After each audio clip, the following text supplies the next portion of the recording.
And thank you so much for joining us for the Making Your Mark in Esports panel today. I am your host, Emi Vener, with the Athena Alliance CLT, and this is an initiative that is in based out of North Carolina. I have with me lovely guests in the esports realm today, and I cannot wait to dive into certain topics with them. So I'm going to go ahead and allow the ladies to introduce themselves one by one so that you can get to know them before we start our panel.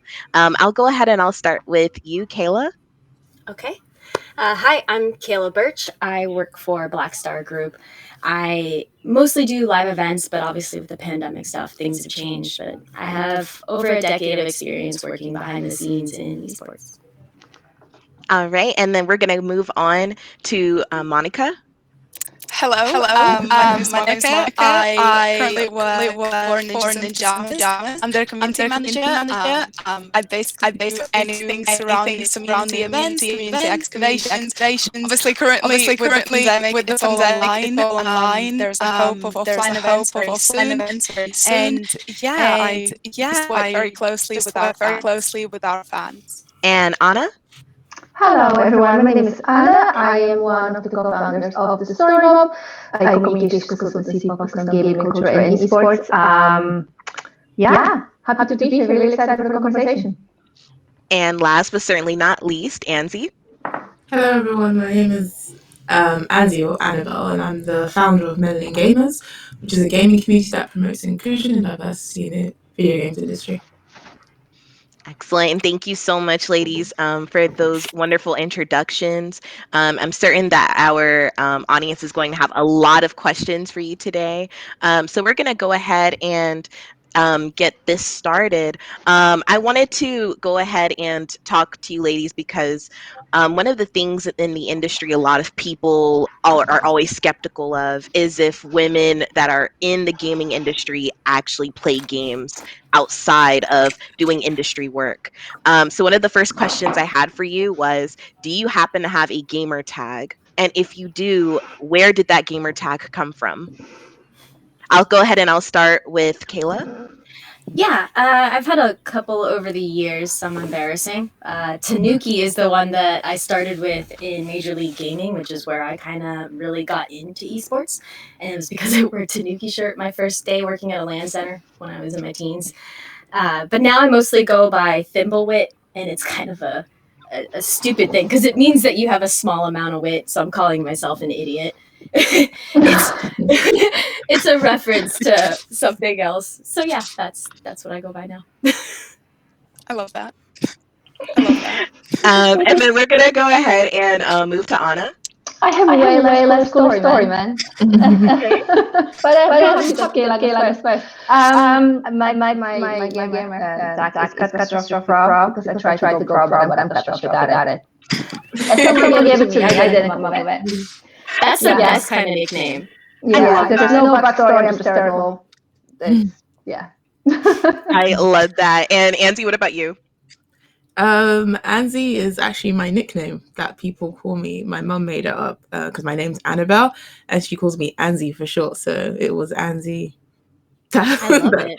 That's it, really. Yeah. Sometimes I add creativity in front of it because I feel like I'm a creative person because I'm a writer and gamer. So I would agree. Yeah. Love that. And finally, Monika? Yeah, so I've had two in my whole lifetime. One of them, the very first one was fairly embarrassing. I never thought I'm actually going to get into games, so I started with Monika 132, and I went by that for about 2 years, and I felt like there was nothing wrong with that. Then when I actually decided that I kind of want to make something out of myself in this space, I changed to a name called Konohana. And sort of the story behind that is more my friends gave it to me because I was looking obviously to change from Monika 132 because that's a bit embarrassing to walk around and be like, yeah, that's my gamer tag. And yeah, it sort of just, I don't know, naturally came across. I really wanted still something feminine, but something more away from my actual name. So yeah, that's kind of where I landed. Okay. I'm going to preface this by saying this is a little bit of an odd one. So my entire gamer tag is Demon Angel Clone, right? It sounds like a 14-year-old made it, and it's because a 14-year-old did make it, right? But let me tell you exactly how it happened, okay? I was a writer, and I was like, I write a lot of contradictory things. So demon and angel, I'm going to put them together, right? And then I went to Florida on a vacation, and I met a young lady, and she walks into the room, and she says, I don't know if you guys watch anime, so I'm going to go a little bit weebish for a second. She was like, I like Itachi. I think he is the best. He is a prodigy, etc. And I'm like, I think Sasuke is the person. And we argued for about 30 minutes. And then she left and she ran home and she says, Mom, I met my clone. And that is where the name came from. And I've had that name ever since. So yes, Demon Angel Clone, that is my gamer tag. At least you're consistent. I never stuck with my bad ones. Beautiful. It's a joke. Wait, there were others? It's sentimental. Oh yeah, I've had so many bad usernames. I started going in chat rooms when I was like 8, so I got some weird stuff in there. Got it. All right, and next question. What games have you played the most in the last few months? And why have you been playing those games? Kayla, we'll start with you. Sure. This year's been hard. I have like a lot of depression issues, so gaming has like kind of fallen back a little bit, but I have really been into Stellaris because space, sci-fi, and I can play pacifist if I'd like to. It's like Civilization. And then I've been playing a lot of Overcooked 2 with some of my friends because you can play 4 people. And 100% orange juice, which is a really stupid game. I don't even need to explain it, but it costs like $2.50 if you want to check it out. Noted. And how about you, Anna? I have 2 gamer modes, basically. It's either die hard hardcore League of Legends. I'm a client till DLC or someone carries me, actually. Or I have set enough of the game and I try to play something really relaxing. I discovered this mini metro game where you build like metro system based on like real city example. You know which one I mean? I know you know. You can't really win, but it's kind of every time you lose, the game always wins. But because it gets busy and you can't just control everything, right? But every time I start again, I'm just like, this is gonna be the day, and it hasn't been yet. Then I go back to League of Legends. I just love it. Love it. And then moving on to Anzi. Apex. I suppose I'm an Apex bang out. I play Apex all day long, and it's because it's the first time I've played ranked mode in any game. So it's like we have a team. I can get really sweaty there and toxic. Also Call of Duty and Sims as well when I've had enough and I just want to create something. And Animal Crossing when I'm stressed because I just like to garden and it's so simple and sweet. Those are the games I play. Animal Crossing guilt trips me. Oh my goodness. Definitely Animal Crossing during the pandemic. And how about you, Monika? So I'm very similar to Anna. I love me some League of Legends. That's such a great game in my opinion. That's kind of the game I started with, so I absolutely love it. I can spend hours and hours on it. I also play it with my friends, so I think that's mainly the reason why I'm so addicted to it. Plus, over the last, I want to say 3 months, I got addicted to Teamfight Tactics, so I've been very invested in those. So yeah, it's kind of, I really love Riot Games, anything they make. So League of Legends has been my diehard since the day I started and still to this day. Do you have a go-to little legend? No, I currently have the octopus, but I don't know what his name is. But he's so cute. Like the little dance he does, I was like, yes, that's the best thing I've ever seen. I want to use him every time. So yeah, that's the one. Awesome. All right, if we're talking esports, I have to say Overwatch for myself. I am such a flex player. I love messing around with all of the different classes. If I tank, Zarya or Winston. If I DPS, Sim, Junk or May. And then if I heal, it's Moira or Mercy. I just, and then I actually used to do a lot of Lucio as well. Of course, gotta rep the Afro Latinos in gaming. So I absolutely do that when I'm doing team based. But lately I've been doing a lot of indies, so I'll do something like Get a Grip Chip that's like a little offbeat platformer, or if I'm really feeling up to it, I'll do Dead by Daylight. And I don't know, like it can be like so scary, but I like that it's scary. I don't know. I don't. Helps you feel alive. It makes me feel alive. Yes, that's perfect.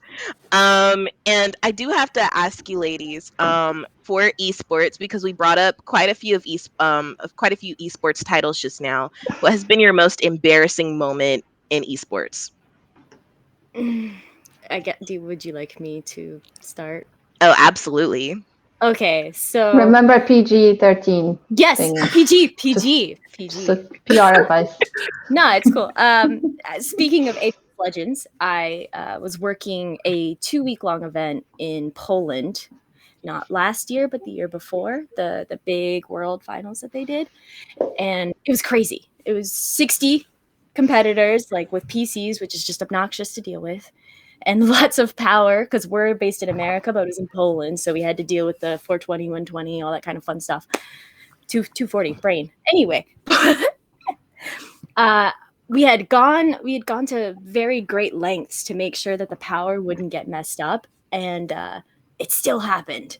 And I remember being very, very, very, very, very frustrated, and I ended up like having a panic attack and like having to go lay down outside in this like weird. They had these weird dome bubbles that looked like a space station, and I just remember laying down and staring up at the stars with my friend like rubbing my back, like my coworker just being like, "It's okay."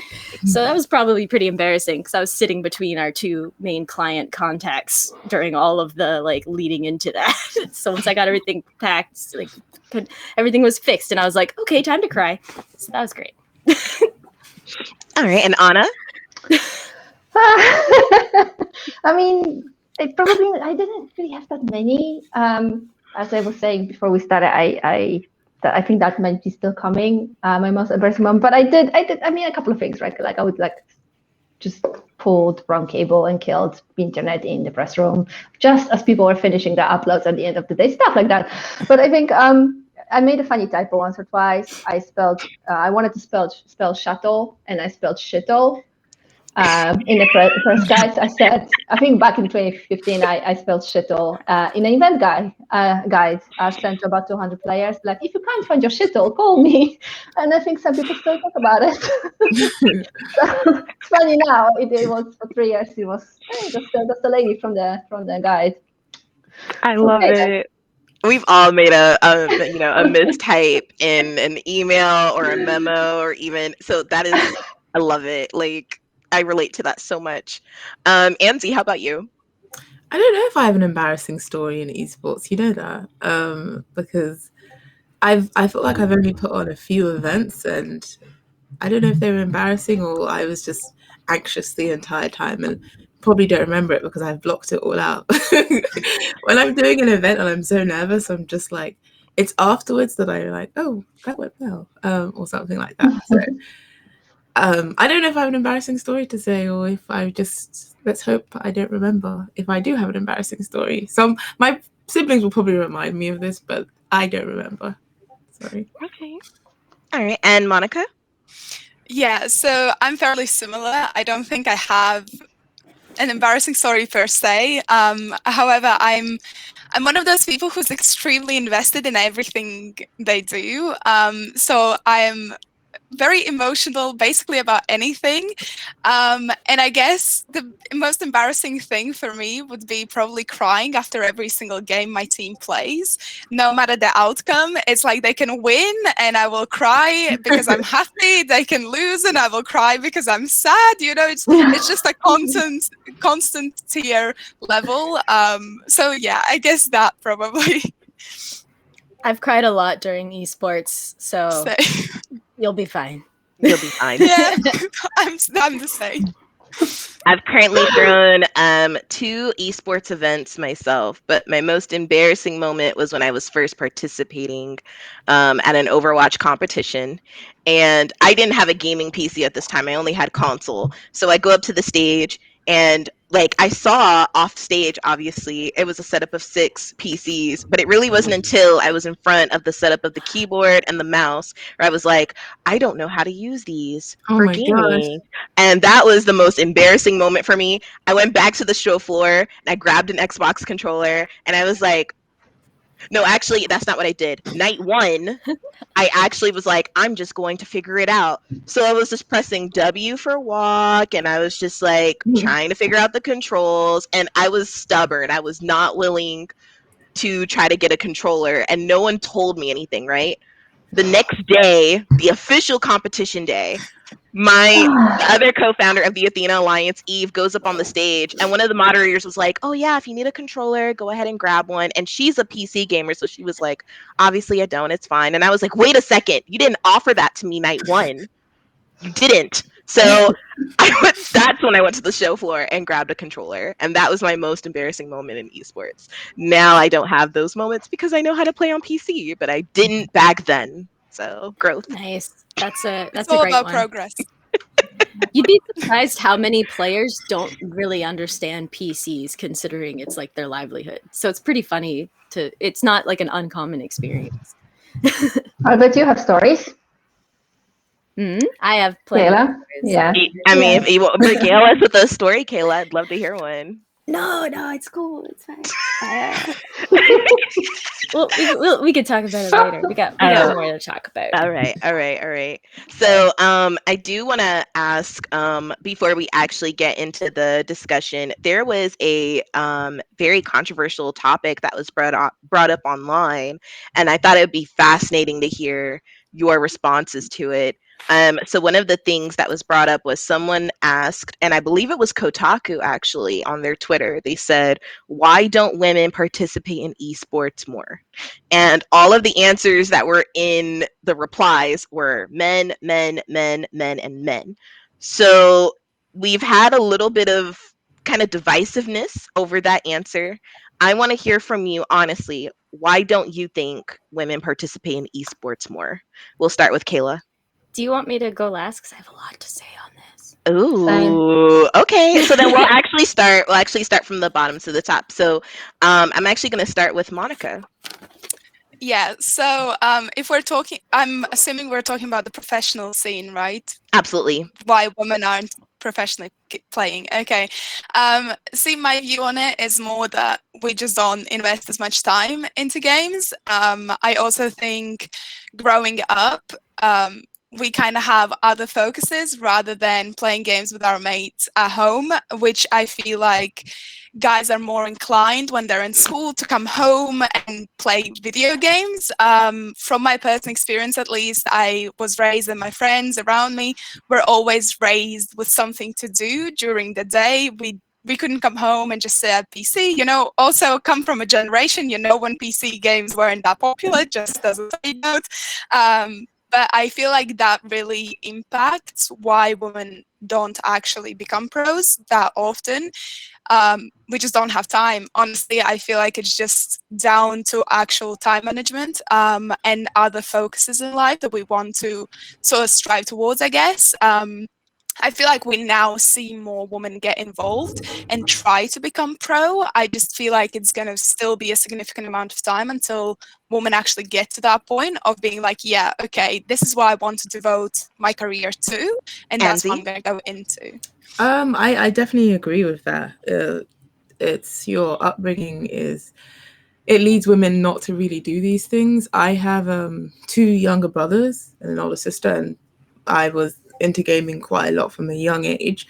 And my brothers were into gaming, so we gamed a lot, and a lot of my friends were into gaming. But outside of that circle, whenever I said I was a gamer, I was met with, "You what?" So I didn't realize it wasn't a thing that women could game until outside of that circle. So it wasn't a strange phenomenon to me. Like, there's women gamers, of course there is. A lot of my friends, which are women, they game. My brothers game. A lot of my family, they game. So outside of that, when we would go to events, and then they'd be like, "Oh, your sister games, that's when I started realizing, oh, this is a rare thing. I didn't realize it. And I think that's the reason why. And we're encouraged, and it's either frowned upon, like, how good are you?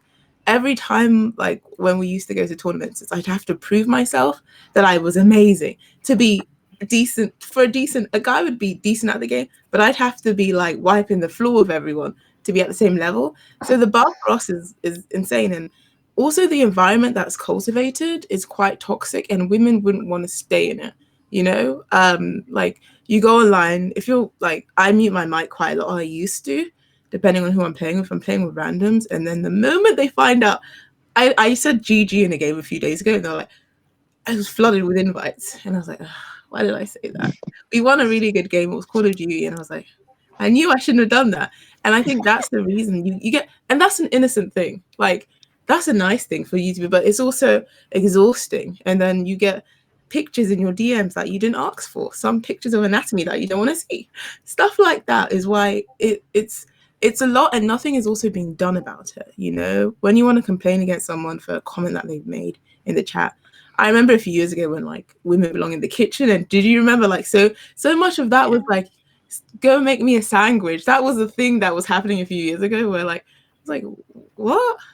I didn't understand. I was like, oh, and then my brother explained to me, like, oh, for girl gamers, they have to make guys sandwiches. That's what they should be doing. I was like, okay. It was such a weird, like, thing to do.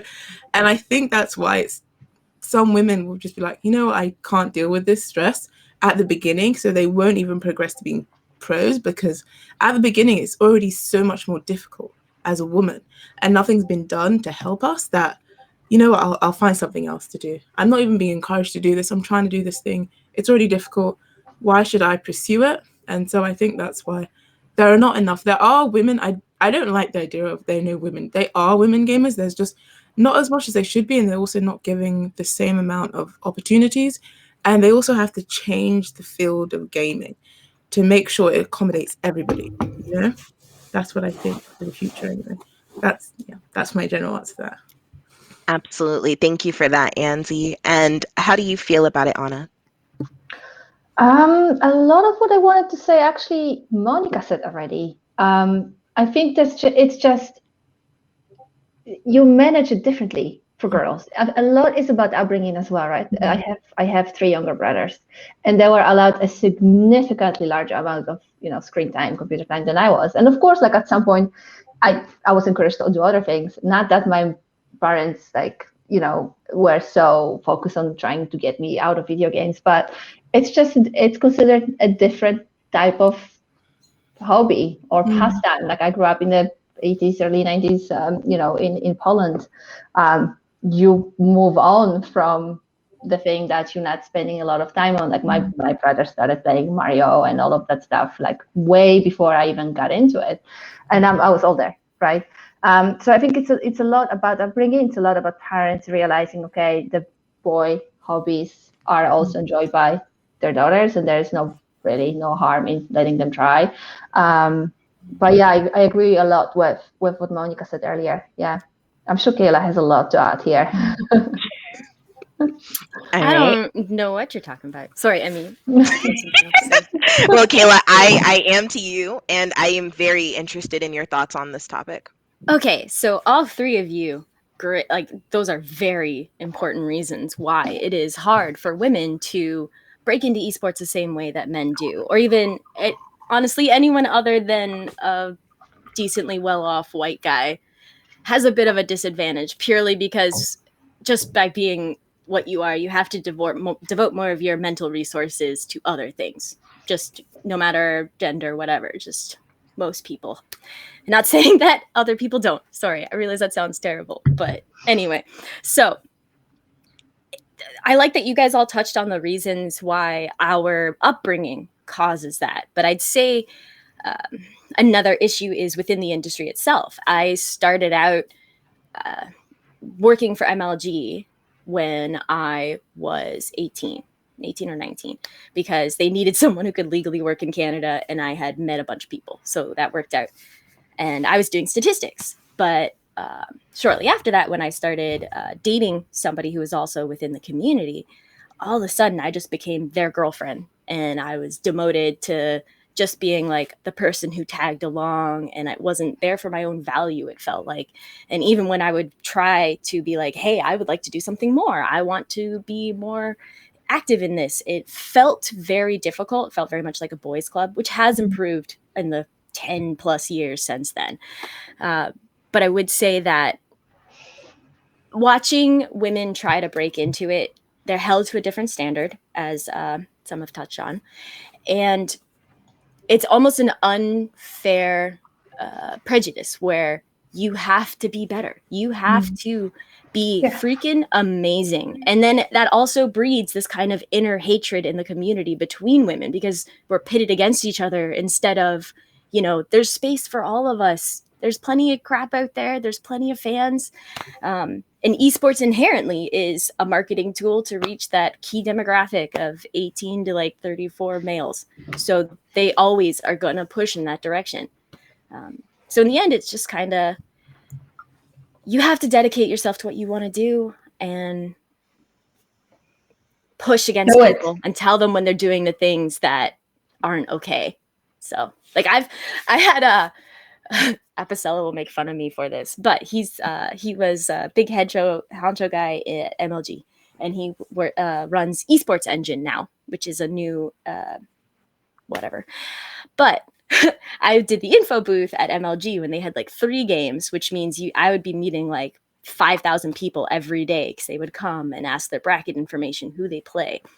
And without fail, every time he would walk by, it would be when there was nobody there.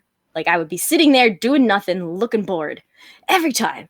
But then one time he finally came around when there was a sea of people, and he like could not reach my desk where I was, and finally like understood the weight of what I was doing and how much impact it had, because I'd be sitting there for 16 hours dealing with kids, and he just always saw me as somebody who was like, yeah, you just sit there, like it's fine.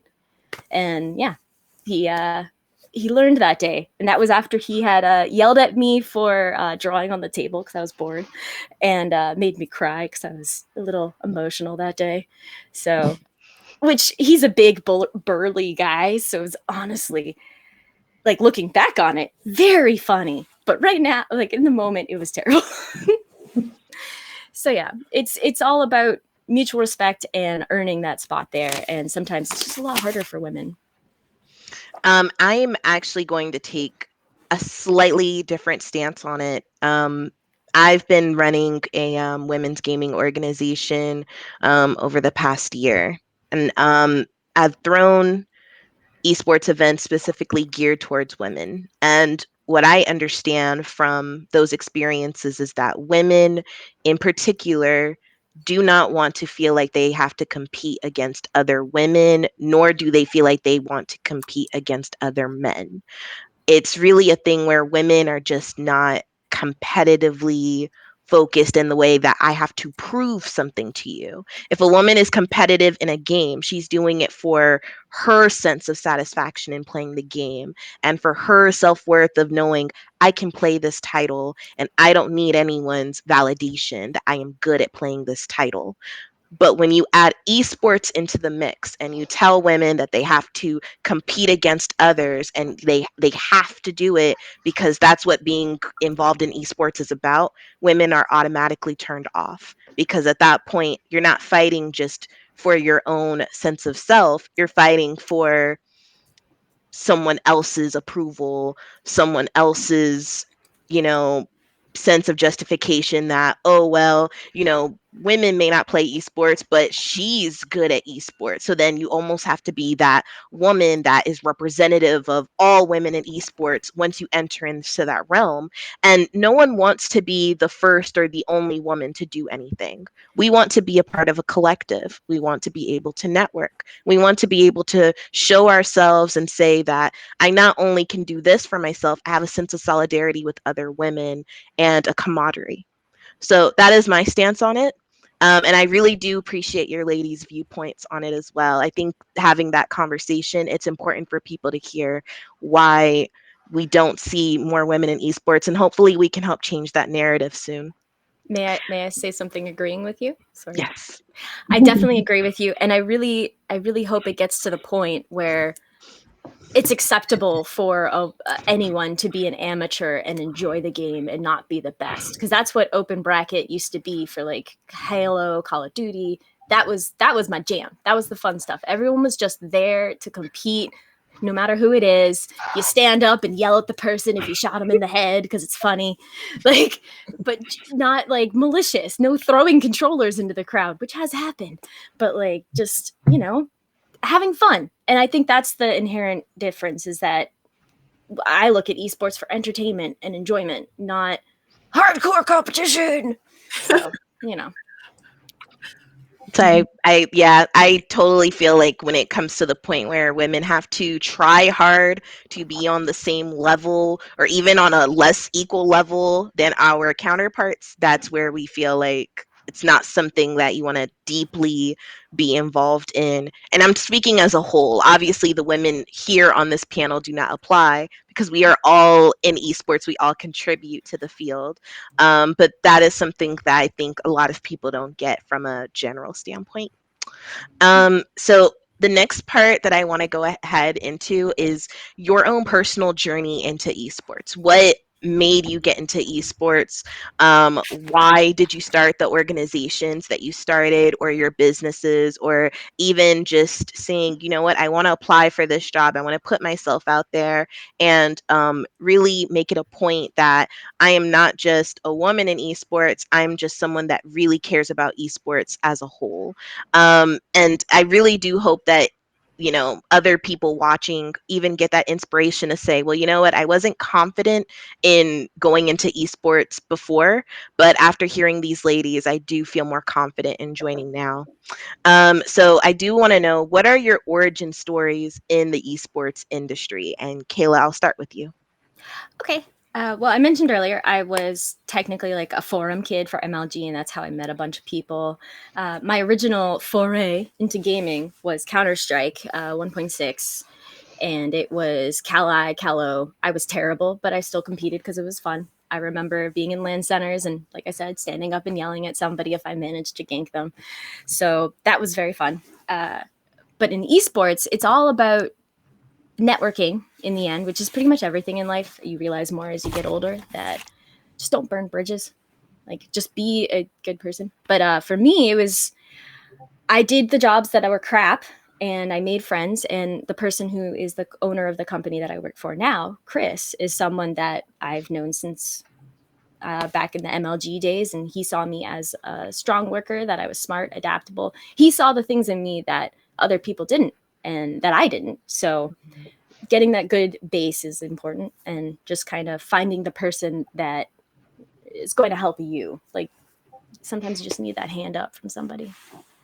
Absolutely. And how about you, Anna? Very similar, actually. So I rolled into a first entry-level PR job at Newzoo, market data company. And I only lasted for 6 months because I was terrible at data. But Newzoo CEO Peter Warman, I think he saw something in me and tried to help me, because he introduced me to a CEO of Perfect World in Europe, which is publisher of Neverwinter and Star Trek Online and a bunch of other things, where I got another entry-level job. And that year we went to Paris Games Week. Back when events and travel were a thing. Yeah, that was a fun one.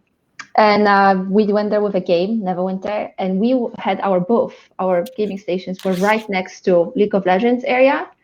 And I had no idea what I was looking at. I had no idea what's going on. What I do remember from that event is that I couldn't hear my own thoughts. I couldn't understand anybody saying anything to me. I couldn't help any media. I couldn't talk to any players, because it was the fans on the League of Legends area were so loud. And, I was looking at the screens like, okay, it's a game, I get it, but like, I don't know what's happening.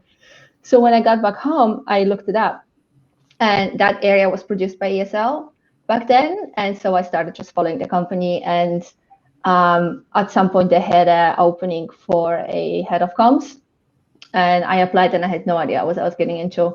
But I went and did it, and I think they liked me because they knew I had zero esports experience, some gaming experience, but yeah, it worked. It worked. And that's where I also, so through my work and lots of travels with ESL, I met my current partner at the story mob, Nicola. We met in 2014 at IM Katowice, and we became friends over the years. We started comparing notes. We started, noticing the same patterns. So it's hard to explain certain things to media, or it's hard to hire for our comms teams. And as wonderful and generous as she is, in 2017, Nicola took me on a birthday trip to Iceland. And this isn't very PG, but we got very drunk. And that's when we kind of like said, you know what, we could probably do this for ourselves. And 6 months later, we did. We just kind of like snapped our fingers and didn't like easily make it happen, but like the switch flipped, and we went and did it. And it's our third anniversary in 3 days. I Congratulations. love it. Congratulations. Thank you. Thank you. So And I we all love need to go it. to Iceland for an epiphany. Is what Yes, that's what that sounds like. You need to stock up on booze at the airport. That is my advice. Yeah. I like I that. love it. I relate to that so hard. When we created the Athena Alliance, myself and the other co-founder Eve Madison, it was literally a dinner date over sushi, and we were like, we could do this ourselves. We Yeah. don't really have to have our male counterparts do it and just be their business associates in the background. We can just start something for ourselves locally, and then it just grew from there. So I really appreciate that story, Anna. And And sorry, I have an additional anecdote. So in 3 days, we have like, I'm gonna spoil it a bit, but we're gonna do like a how it started, how it's going. yes, And so how it started is a screenshot of Nicholas and my WhatsApp conversation. You see that it's past midnight for me and my battery is low. And I'm telling her like, we could be doing this. And she's like, stop, my heart. Yes, it's happening. I'm like, yeah, let's do this. So it's just, the moment you realize you can, and you're going to, it's so just, I can't find words. I mean, PR, I should have words, but that's what it is. that's adorable. Everyone follow the story mob so you can see that post, because that's Yes. gonna be adorable. And Auntie, how about you? How is your journey into creating Melanin Gamers? It was a long journey, I suppose, because there was a few different ideas as to what I wanted to do in terms of creating MG, and it was a lot of us coming together and complaining about representation in the video games industry, and there being that one black character we all played in a fighting game, stuff like that happening. And it wasn't until I guess we've already mentioned Overwatch here. So my brother was playing it, Alan was playing it, like for reference, and he almost made Grandmaster, which I'm guessing you guys can relate. That's a huge deal. But his own teammates, by the way, were being really toxic and racist towards him. And my parents, not understanding, my sister came in and heard, and she was like, "What's happening here?" She said, "Pause the game." So that's how little she knows about gaming. We're like, we can't. It's a live game. And she told our parents. He got banned. From, like, my parents said he can't touch the PlayStation for 3 months. He didn't like Grandmaster. He still hasn't made Grandmaster to this day. And I was just like. And he said something to me that broke my heart. He was like, "Who wins if I stop gaming?" And I was just like, why are we always punishing the victim of bullying? And I know my parents don't understand, but they see their child being bullied and they're like, "Stop doing this thing." But he loves that thing that he's doing and he shouldn't stop. And my little brother Adam, he was in primary school at the time. That's between I guess 5 and 11, that age. And he started getting bullied in real life, but he didn't say anything for a long time because he saw Alan get punished for being bullied. And he was like, "Well, you guys were punished." And I was like, oh my God, he can't have a worldview where he won't say anything about being bullied because he thinks that he is somehow at fault. And I was like, this gaming, it's having real world consequences where people are just going unchecked. And so I was like, I have to do something that I can't stand idly by anymore, and just because this is affecting more than all of us, So that's where Melanin Gamers kind of came in to sort of combat that sort of thing and just, try to make a change somehow, some way. So that's basically why I created Melanin Gamers. That's an amazing story. So essentially you were everyone is the hero of their own story, but you really wanted to be that beacon of light to say like it's okay Mm, to do the things that you love, yeah, to be Black in gaming, and to not feel like you're alone, yeah. and to not feel marginalized. So that is amazing. Thank you. Monica, I do want to hear from you. That's actually an extremely hard segment to carry on from, that was actually so nice and so inspirational then. Well done to you guys, because actually the stories are amazing. I love listening to these.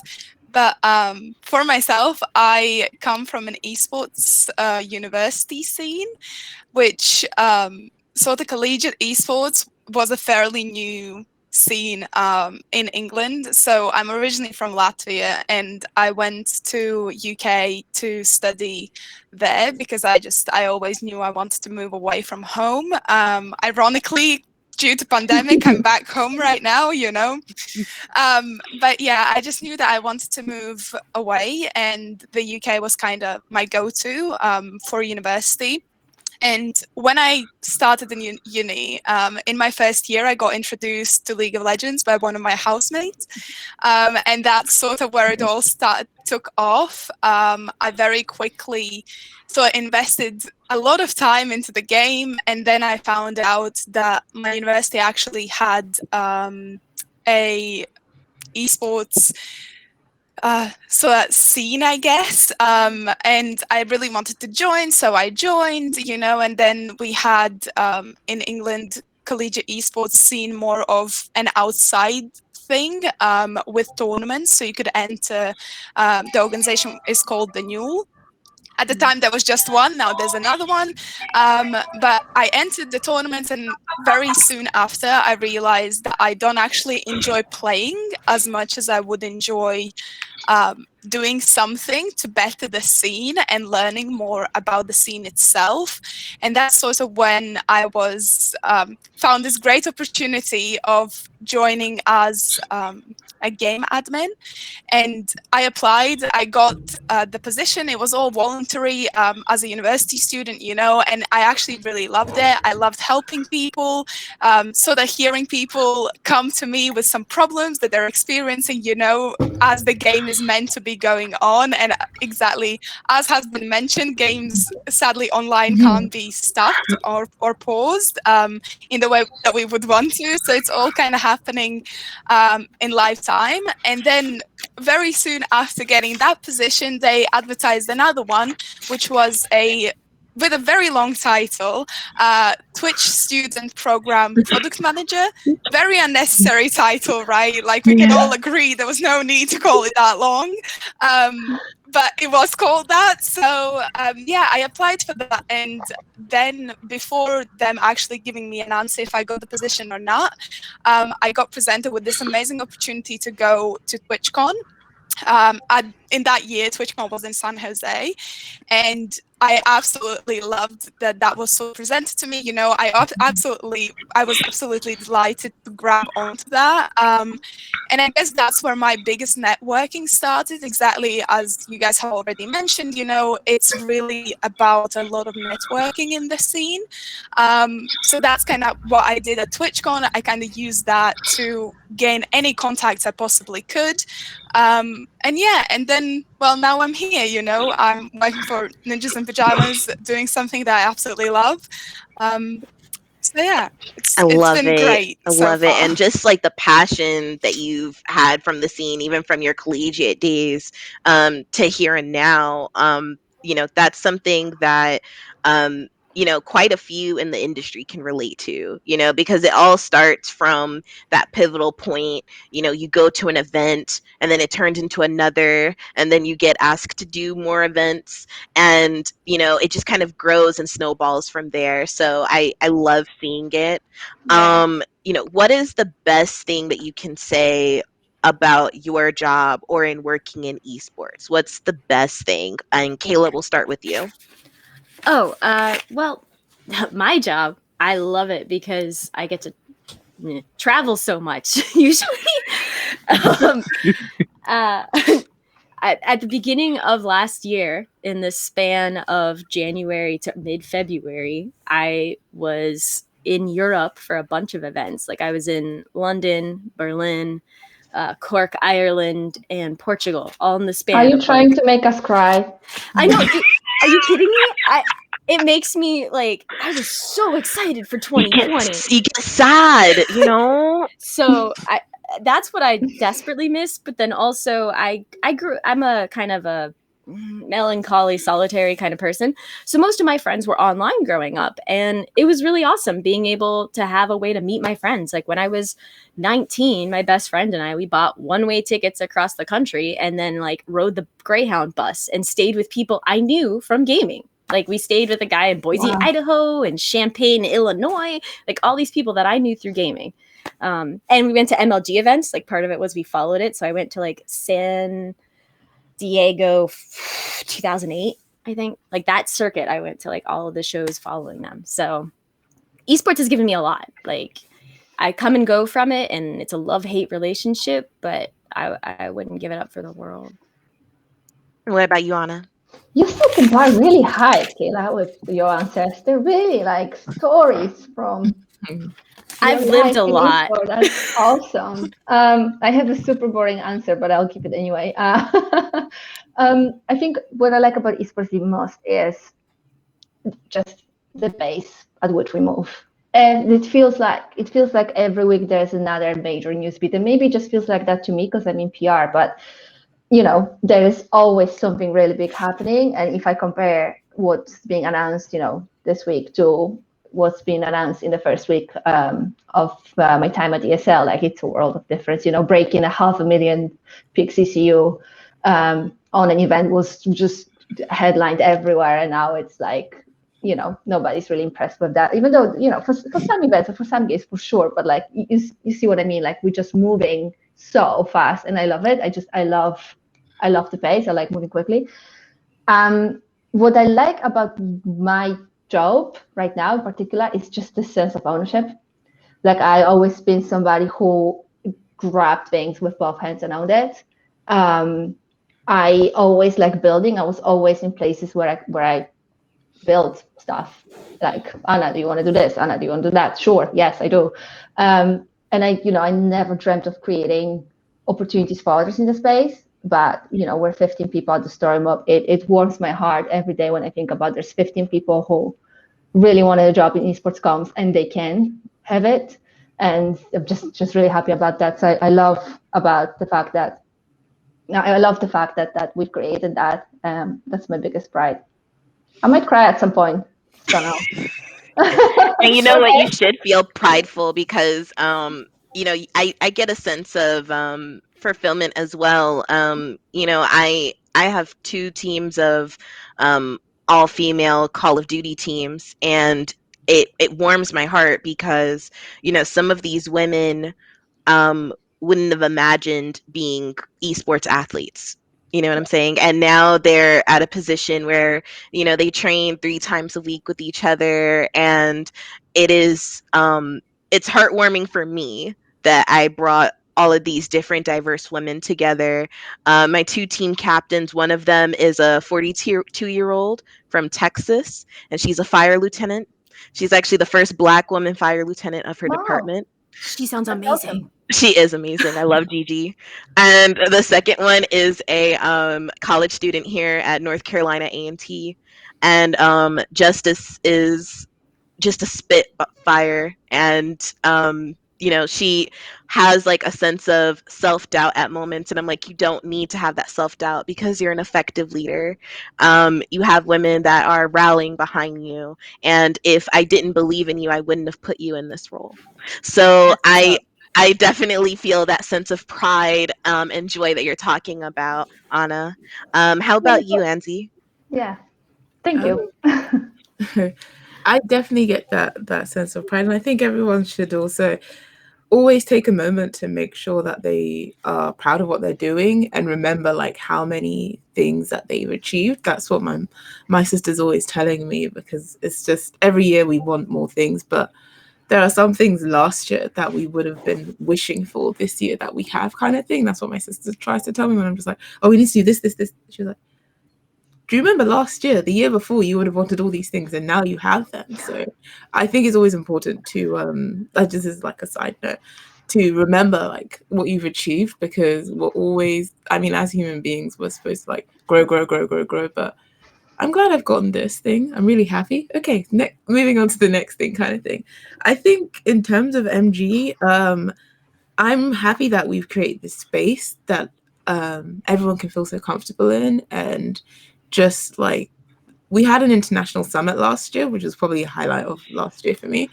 And it was some of the comments which some of the other members of the team who weren't in the actual panel just screenshot it, and I read it afterwards, and I got so tearful, because it was just like what people were saying and what it meant to them to be able to discover all these communities doing this thing around the world, and that there was a space for them to be seen and heard. And it's just like, that is the bare minimum that we want to be doing, you know, just to be seen and heard. It's something so simple, yet it's so exceptionally important, just to be like validated. And there's a space for you here. You're going to be seen and heard. Your voice matters. You matter, and that kind of thing. And I think that MG gives that to people is exactly what I wanted. You know, I wanted to create somewhere where people can feel comfortable, they can game together. And everyone in MG, you don't ever have to feel like you have to mute your mic playing with one another. You know, it's a place where it's safe and you're comfortable, and that other people get, that's what I wanted to create. And that I've created that just makes me feel like I've accomplished something small, at least in the gaming industry, pushing towards, you know, diversity. So I feel like I'm proud of that. Baby steps. Definitely baby steps. I remember that summit, and it had about 13,000 viewers, and I was so inspired, you know, to see all of these, you know, some of the people that I even, you know in real life, participating in such a discussion. So thank you for bringing that visibility. Absolutely. And Monica, how about you? Yeah, so I think the best thing about my job is probably the ability to connect people. I think seeing the pride that all the fans carry and giving them a safe platform where they can connect to people with similar interests. Maybe, you know, some people were extremely antisocial and throughout their life they found comfort in games. I love providing this platform where they can come and support the same team or the same organization, talk to people with similar interests, and feel safe. I've seen multiple members of communities connect and actually make life-lasting friendships between each other through gaming, and doing it online through Discords, you know, that I actually run for the teams. And I think that's the biggest pride for me, is actually seeing these people all come together, and obviously going to live events and hearing all these fans cheer for your team and see them all actually meet up, you know, and actually see the friendships that they've built literally without meeting each other the whole time. It's amazing. And I think that is literally my favorite thing probably about esports as well itself. Like how close these certain games, these certain titles that are literally just a game, if you think about it, brings so many people comfort. It brings people together, you know, and exactly as it's been mentioned a couple of times, it opens doors for diversity, you know, and although, let's be realistic, gaming industry in itself is extremely toxic, you can still find the positive sides of it, and there are still people who are really keen to be kind to each other, you know, and build these friendships.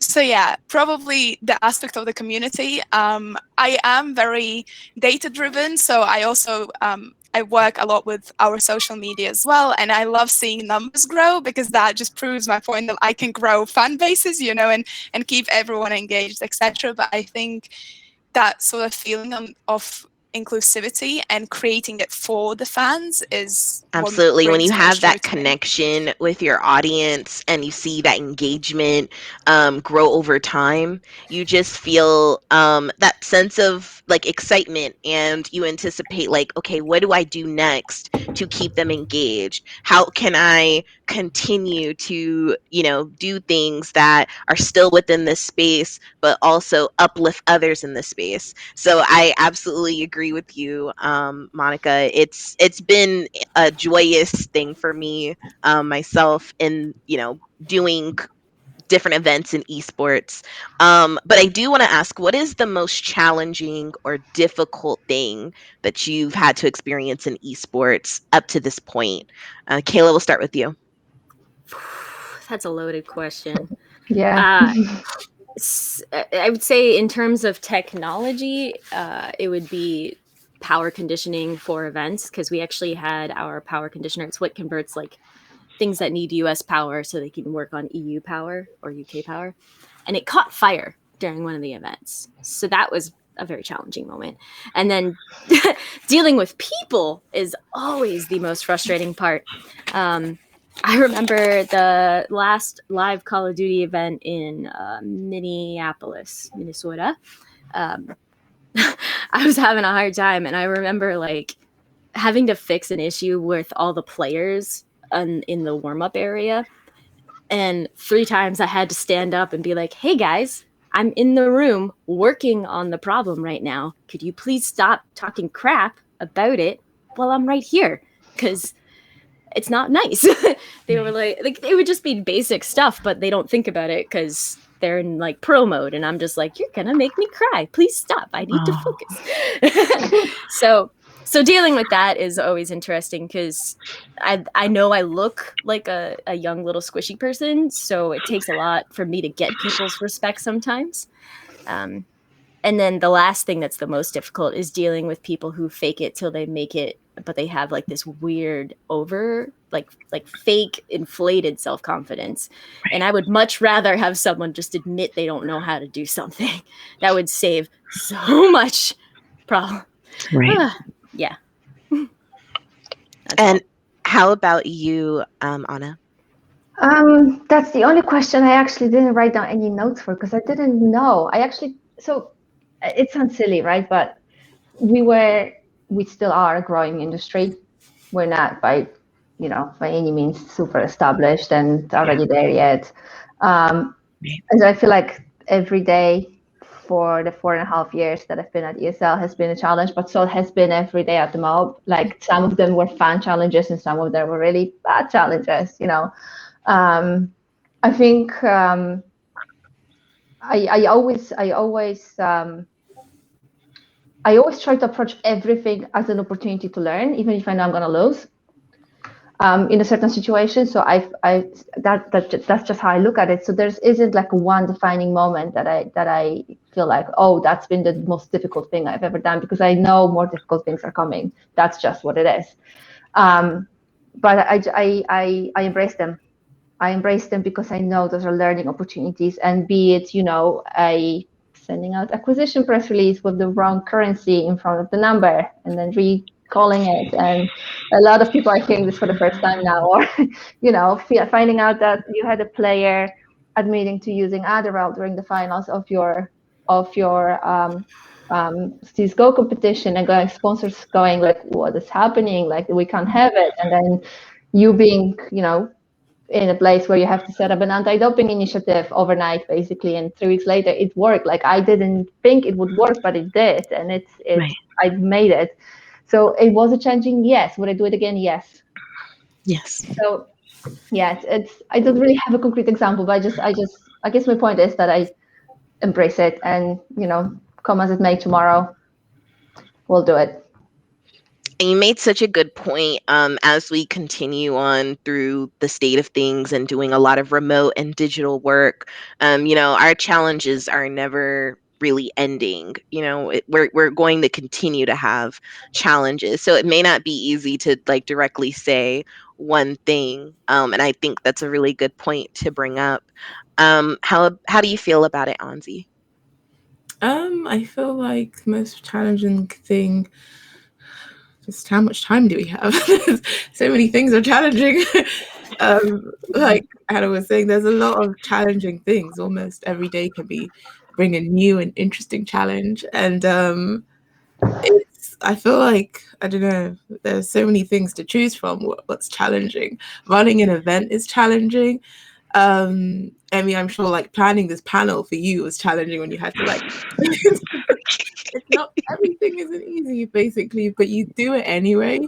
But I guess dealing with people, because there's so many moving parts of MG, you know, there's the panels that we organize, the gaming tournaments that we do, interviewing people, and it's just like setting all those things up, and we have like a team meeting, and there's so many different personalities as well. And as Melanin Gamers grow, which I'm glad we're growing, it's also we're attracting attention, sometimes a different sort of attention, and how to deal with, not sometimes it's a problematic, it's not racism, it's not sexism, it's just what they've said doesn't sit well, but can I block this person? I don't know.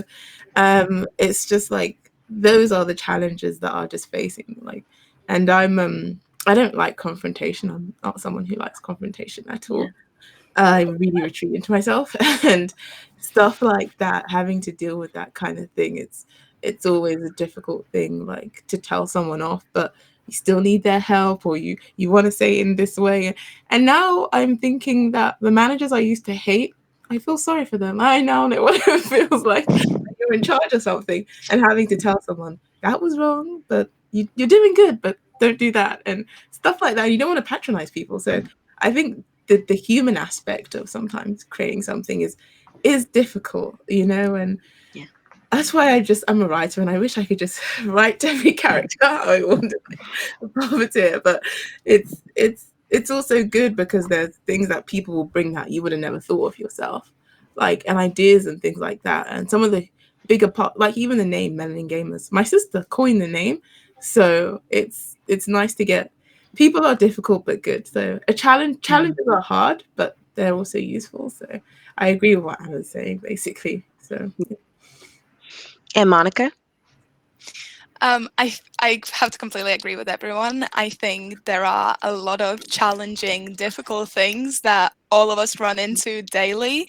I think for me, not necessarily that it's difficult or challenging per se, but I think in esports, with how underdeveloped we still are, I must say I'm 99.9% sure all of us, at least at some point, have worked 20-hour days.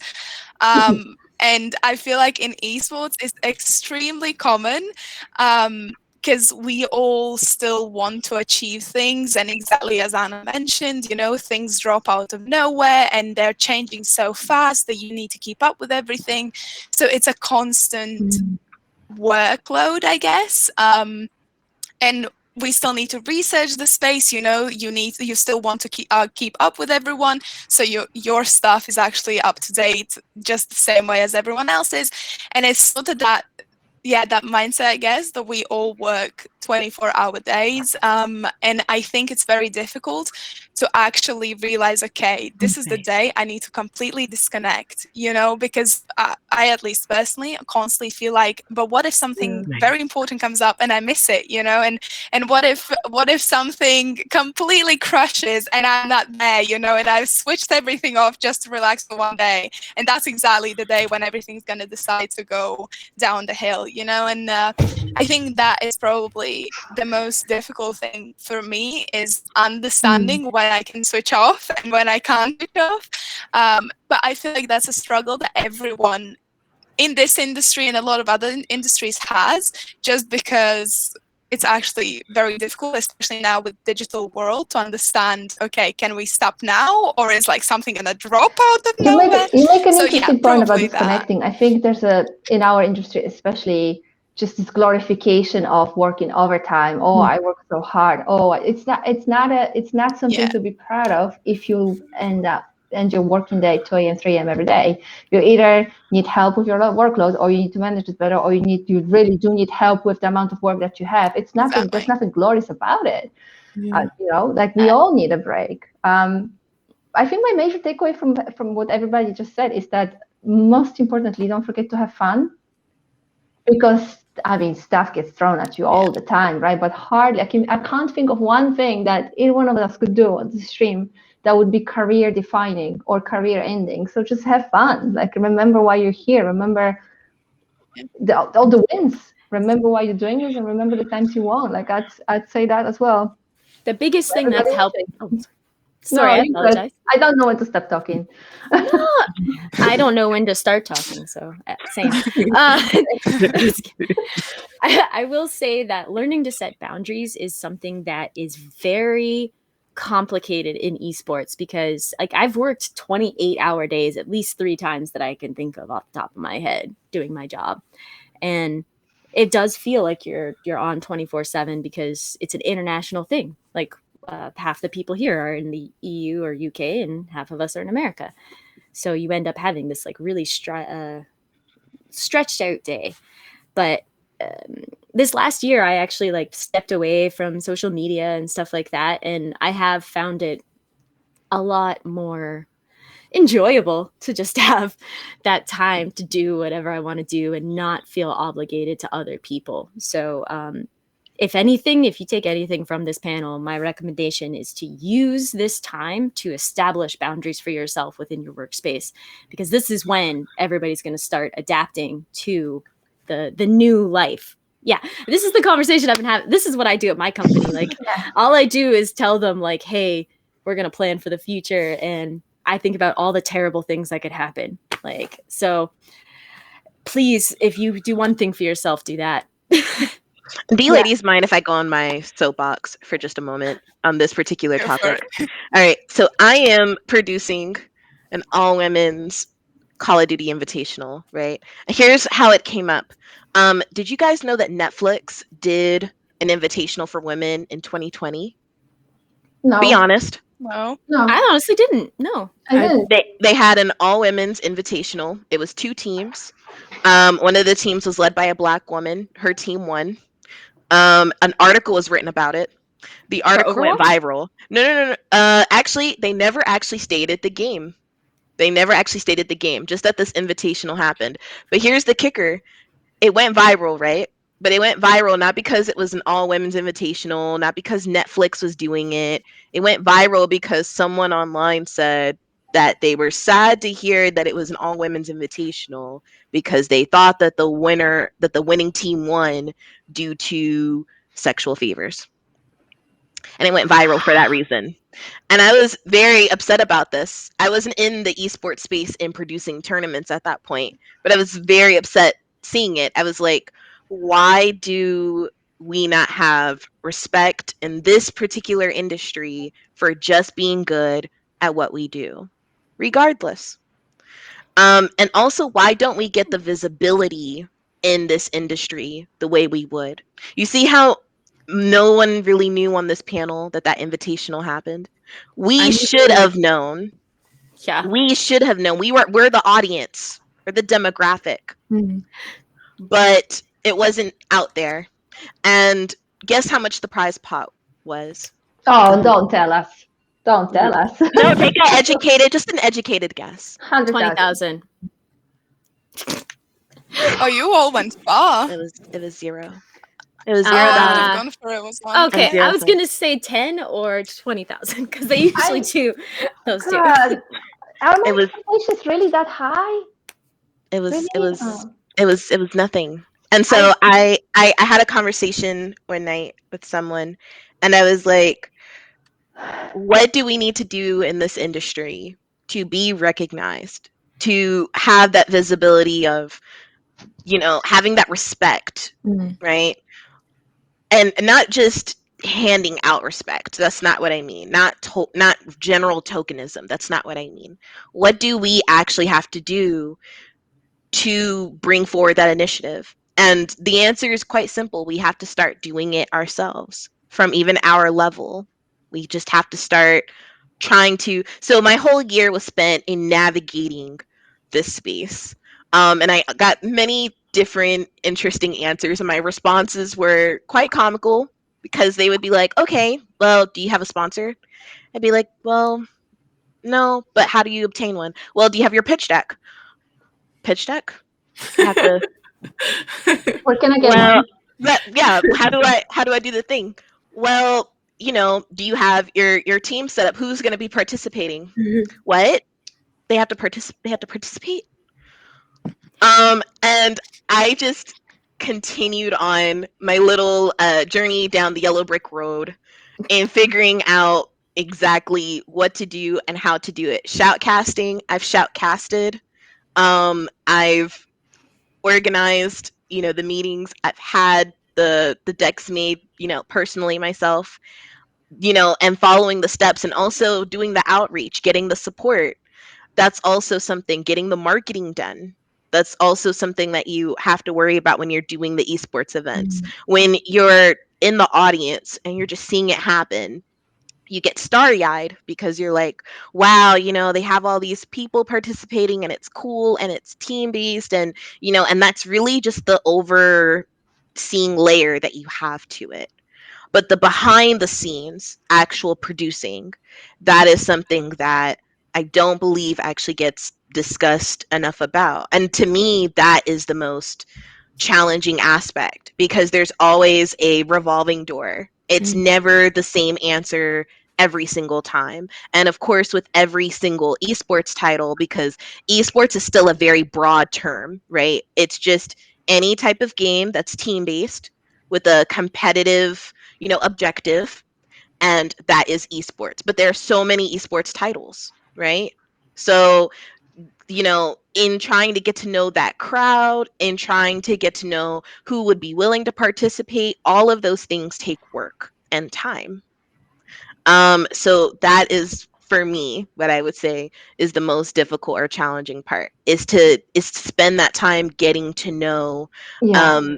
that crowd, and just like Kayla was saying, you could spend 28 out of 24 hours in a day trying to get that organized. You can try to build up all of those connections over time, but it's really just the lack of time. And then how much time do you actually spend outside of that doing your self-care in order to make sure that you're putting on the best event that you can produce? There is no glory in overtime, but for some reason I still feel a little bit of glory in knowing that I'm still doing my part in this space. So it's just how do you juggle that, right? Oh, sorry. Go ahead. No, this Okay. was amazing. Yeah. So Flabbergasted. to clarify, you're asking how we juggle our own mental well-being with the demand of the work environment? Yeah. Okay. So it's a really hard balance. Honestly, I definitely hit burnout after about 2 years of pretty much constant traveling. I'm pretty sure I was on the road more than I was home. And there's a lot of jobs in esports that are more physical. And I feel like those ones are the ones that kind of get forgotten about, that people don't seem as interested in, and are a good avenue that a lot of people don't do. But sorry, that just came to mind in that. But for me, it's about taking a bath at the end of a long day of an event, making sure I have good shoes. Like those are the things that I do. I have face masks and little like bath fizzy things that I would travel with, so I could take like a nice lavender bath with a face mask after. I would sit in the shower for 2 hours in a hotel room with like my tablet playing Netflix and drink a beer. So you find coping mechanisms, or honestly, camaraderie with your coworkers and drinking and getting food, because you spend your lives together. Like my coworkers, I know them intimately at this point. Like we spend all of our time together. We call each other like work husband and wives, because we all just, you don't have a filter anymore when you're living with somebody all the time. So definitely like finding your own space is good. Just quickly on this, I actually think it's a very good topic. From personal perspective, I literally yesterday and Monday, both days emotionally wasn't there, and I guess this is a good opportunity to say that I am very thankful for everyone I work with, because my bosses noticed that something was off, and they all came forward to actually be like, listen, if you need to tap out, just do so. You don't need to overwork yourself. Just return to this job the next day, whenever you feel better. And I think that is a very big thing, especially currently as we've said multiple times during these COVID times, it gets to you, right? We're all stuck at home. It like dawns on you. You are constantly isolated. And when you're constantly working, and if it's times when you actually can't take time off because there's something happening, very important, etc., you still need to find the time when you should step back. And honestly, I think that is one of the best things for, I'd say, the higher up people, to notice what is happening with their staff members and still take care of them. Because I personally didn't even notice that, I was out of it. It's just I was sat there for like 2 hours staring at the same thing. And after someone mentioned it, I was like, yeah, I've actually not done anything today because I can't mentally get to focus to it, and I think that is where that balance comes in, is actually yourself keeping yourself accountable, and your co-workers, exactly as Kaila has said. It's a lot more difficult when that is your life. Your co-workers become your family, and if they notice that something is off, them actually mentioning it to you and checking in is very important. So I think there's two aspects to mental health and mental balance within a workspace. And I completely agree. Probably after work, kicking back, filling up a bath and just relaxing is amazing. It's a great thing to do, literally, because it relaxes your whole body. You can actually disconnect, etc. So there's there are a couple of things that can be taken into consideration, in my opinion, to better ourselves. And it's very much so possible, Mutual respect no, is important. Your coworkers, if you would respect if they needed a day off, if they were having a hard time. And those are the kind of workers you want to surround yourself with. So if you're working for somebody who doesn't respect that, then you got to find somewhere else. They're not hi Kitty. They're not the ones for you. Well, are you going to introduce us, Anna? Sorry. This is Stella. Very unhappy about the development. She opened the door behind me. I suddenly saw such flight. I apologize. But yeah. Please Hello. don't apologize. We all have a baby Very that cute. is a baby, so don't worry about it. Mine's behind me. Can she stay now? I don't want to kick her out. You're fine. She can absolutely stay. Stella is very welcome in this conversation. I do want to ask you, ladies, in terms of communication. So we are all in esports in one way or another. Have you ever come across a situation where you had to communicate with other women in esports differently than you communicated with men in esports? Oh, I always do. I don't know about you guys, but there's this camaraderie. I'll warn if there's a new female, I'm awkward. I'm socially awkward. So I try to be friendly, but I probably just come off as trying too hard. So it's fine. But I will for sure warn them about any pitfalls that I know of in that specific environment, because it sucks, but you always have those. You tell people what to avoid and always try to reach out. But speaking with women, I'm much more nervous about offending a woman. So I'll tend to be a bit more reserved at first, which you've seen me, so clearly not that reserved. But but with women, I usually will try to, lighten it up, because I know how hard it can be being in this environment where if you show any sort of levity or personality, that someone can immediately just think less of you because you're not all business. So yes, I do speak to women usually differently because they have a bit more of an emotional intelligence. How about you, Anzi? I think in terms of, I guess because I'm in charge of our stream team, I'm more protective. Only because I see the analytics from our streams, and the women get more trolls than the guys do, because our stream team is mixed. And I can see that the comments in the women's stream are very different from the comments in the guys' stream. We all get trolls for different reasons, but the women get more. So I'm a bit more like, oh, I'm sorry, what happened? You want to talk about? I guess I'm more careful with them. I'm just like, be this. I'm more caring that way because I still reach out to the guys because I know that, especially with what happens to my brother, that they can face those things. But with the women, I can see that the statistics are there. The analytics from the streamers, there's more trolls in the women's one than the men's, so it's plain to see in the data. So I'm a bit careful with the women. If we get a new streamer, she's a woman, I'll warn her. These are the things you might face being a woman. These are the extra things you might face. So I guess I'm more careful with the women rather than the men because I know I need to be. Absolutely. Do you ever experience that, Monika?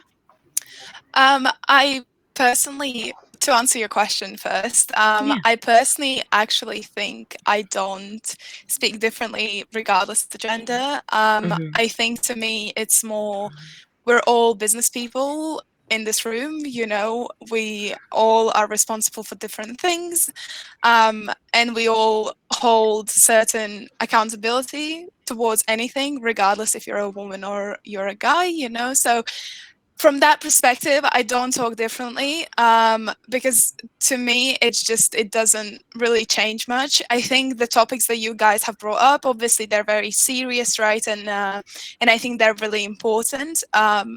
Exactly as has been mentioned, from my side, working in social media and working with the community as closely as I do, I've seen everyone, come with their own issues, come with their problems. So I'm a true believer about inclusivity, and I really don't separate myself or treat sort of the thoughts of those people in my head differently just because they're a certain gender. So yeah, I think to me it's important that everyone is happy, I'd say. I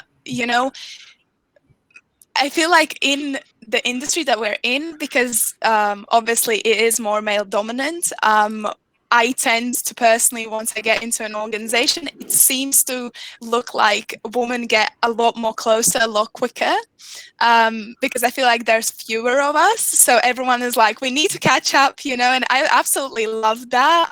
Don't get me wrong, like it's absolutely adorable. And it's like, yes, we're all together now, and everyone gets briefed on everything. You can discuss anything. It's a safe space, especially after I joined NIP.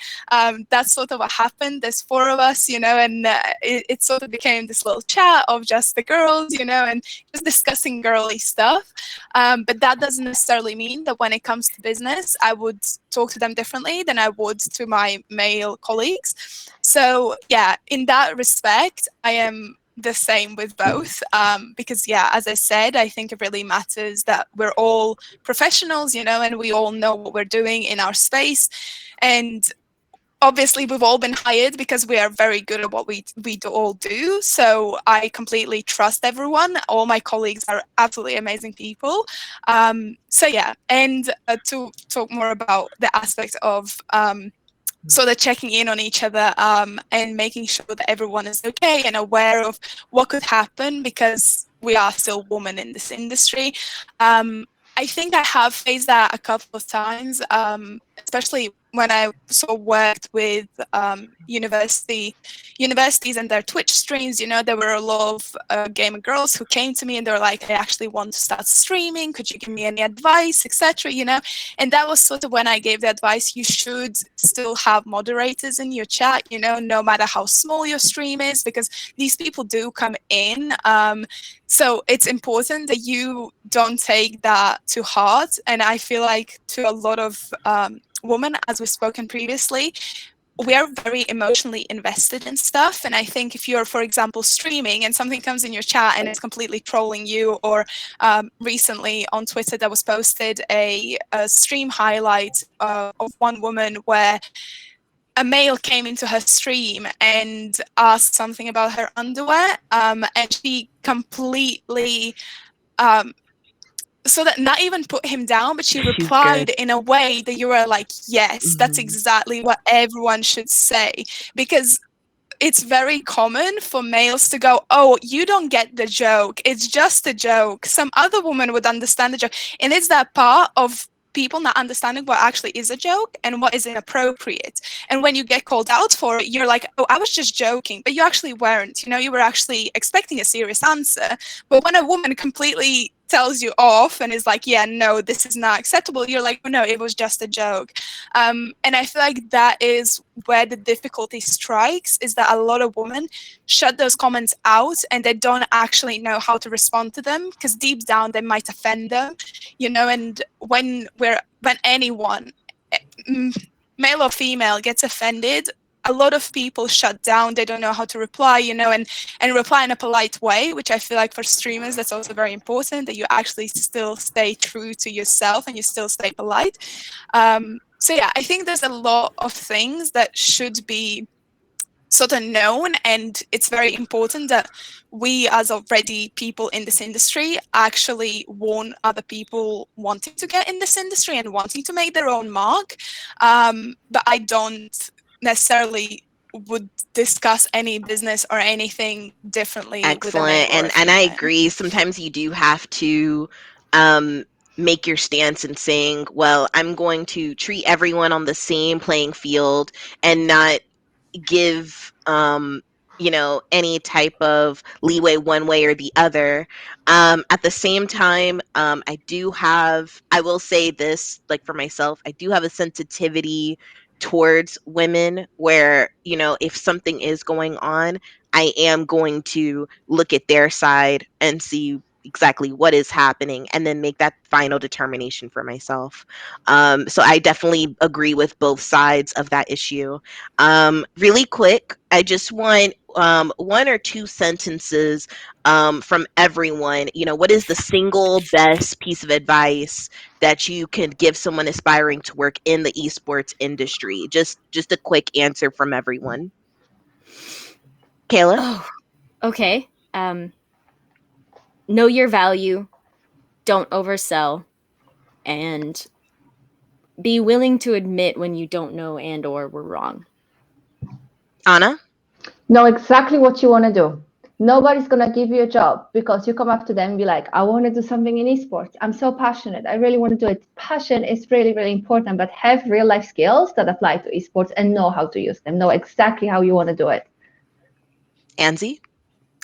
Never lose focus of the reason why you began down this path. Whatever happens, don't lose focus of the why, and it will get you far. And work hard and have a good support system. And Monika?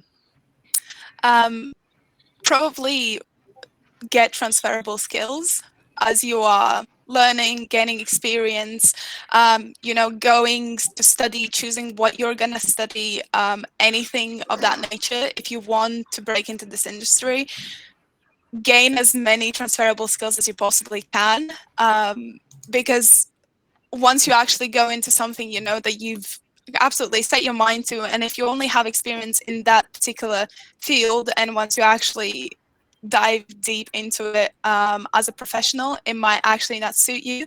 And with having a lot of skills on your resume, or knowing how to do a lot of things, will actually open the door for you a lot more than it would if you're actually specializing in just one thing. And while you're young, that's the best time when to gain all these skills. My piece of advice is network, network, network. You never get there alone.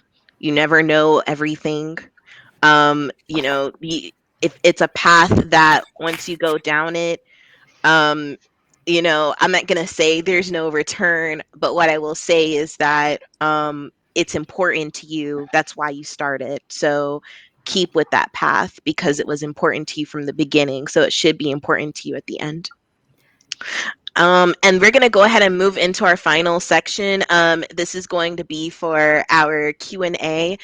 So please, if you have any questions, please go ahead and leave them in the chat. Our moderators will be paying attention and also sending them through, because we do have a lot of experience on this panel. So I do want to go ahead and let each of these women present themselves in that regard. And this is a great opportunity to ask those questions that you may not feel comfortable with asking in another forum. I'll start with our first question from King of Men 9. Are any of you CEOs or owners? If so, I would love some tips as an esports org creator who wants to bring my organization to the elite levels. I'll go ahead and I'll start with this one. I am the owner of the Athena Alliance CLT. It is a women's gaming organization based here in the North, in the Carolinas. I have currently 4 teams that I'm over. We have a content creation team called the Gaming Goddesses. I have 2 esports teams for Call of Duty that are all women. And then I also have a campaign team for Dungeons and Dragons. So we do a little bit of everything, a little dibble dabbling. I am also a Women in Games ambassador. I will definitely say that if you're wanting to reach out to anyone in esports, use Twitter, use LinkedIn, use Discord. I guarantee they are all there in some way or another. Make those connections. And if you are truly about wanting to, bring your organization upwards, you don't have to feel like you are too small. You're never too small. Kaila, how about you? I'm not a CEO. I haven't started anything because I have zero drive in life to do things productive. So, no, I'm just kidding.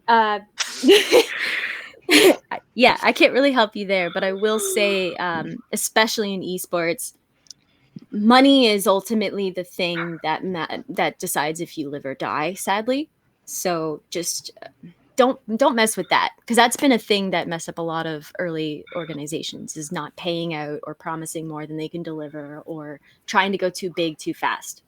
That's And Anna? I think don't mess with money is generally really good advice, Kayla. That was a good one. I'd say networking is really important. Honestly, nobody gets there alone, to your earlier point, right? If you're looking for investors, find. No, but shout out you, because you are a CEO. You're a CEO. Yeah, right, but I think the question is a little bit vague, to be honest. Like, what org do you have? Like, No, where? no, no. It's are any of you CEOs or owners? So this one I think is perfect for you. He's Yeah, as long. basically asking, what are you the CEO of?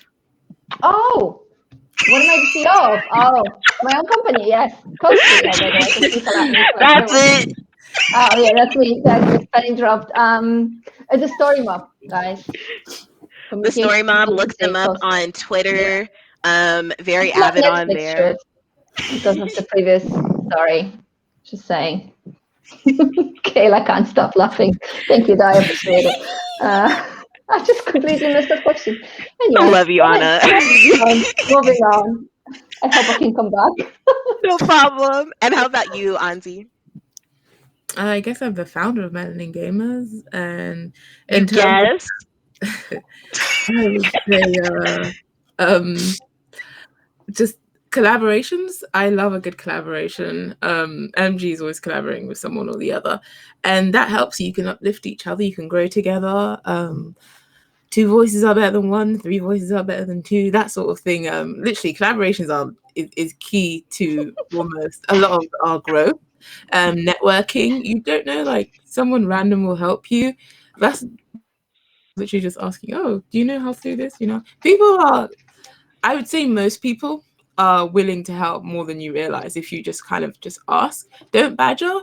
Do ask politely and firmly, and sometimes a follow-up email. Not badger, just persistence.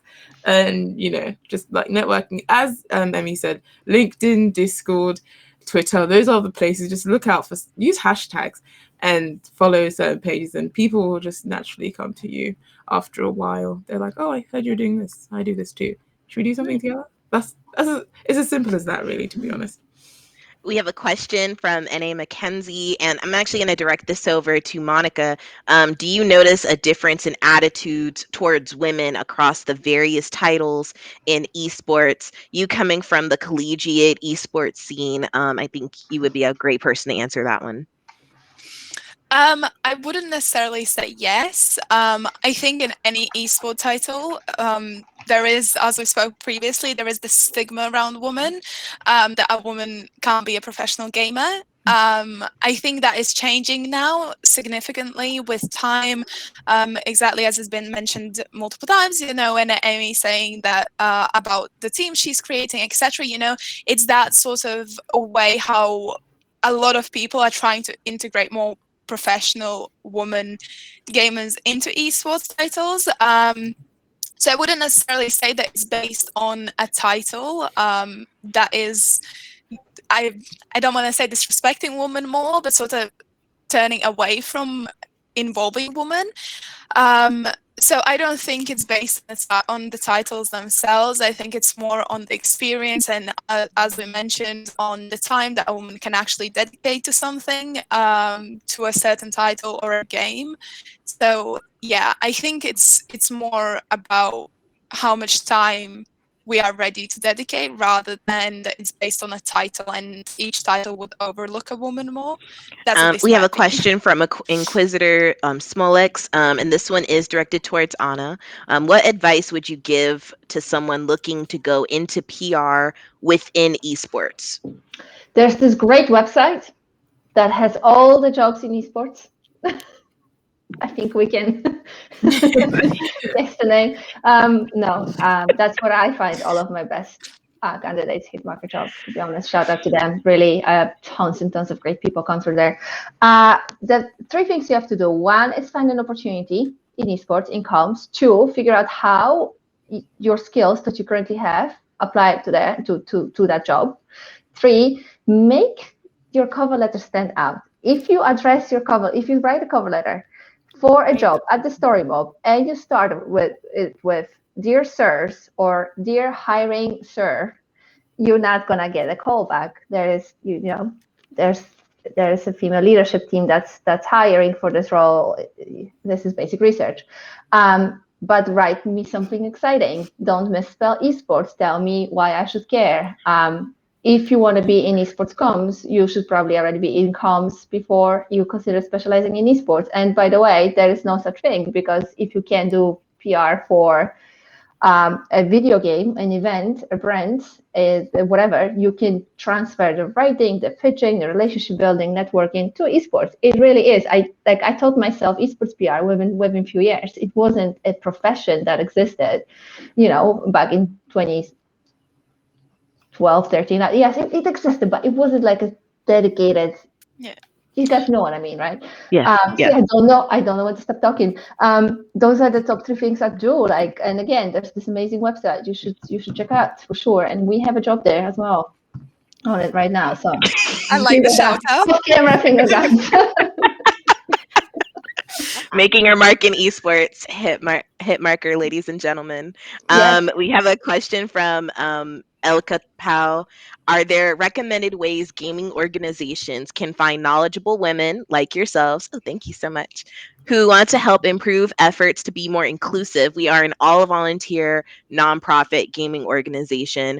I run a gaming organization, and also Anzi does as well. Anzi, how do you feel about trying to find other women to be involved in your organization, for inclusivity, because your org specifically is about diversity. So I think you're a great person to answer that one. How do I find people? I guess again, when I first started, I did have a few people because I was already a gamer, so I was gaming with. It was my friends, their friends. They told their friends' friends. But again, hashtags and stuff like that. When I'm looking for something, I'll just be like, who wants to play this? A hashtag, I don't know, melanin gamers, or hashtag, this kind of thing. Oh, girl gamers, and does anyone want to game with me? That's all. I was trying to do one. I'm a huge fan of Pokemon Go, and I was looking for people to do battles in gyms. And I said, "Does anyone want to play? There's a battle in gym in Northwest, blah blah blah." I just tweeted that out. Other people responded to it, and we all came and we did a battle for this gym to take over, because you need 5 people to do the battle.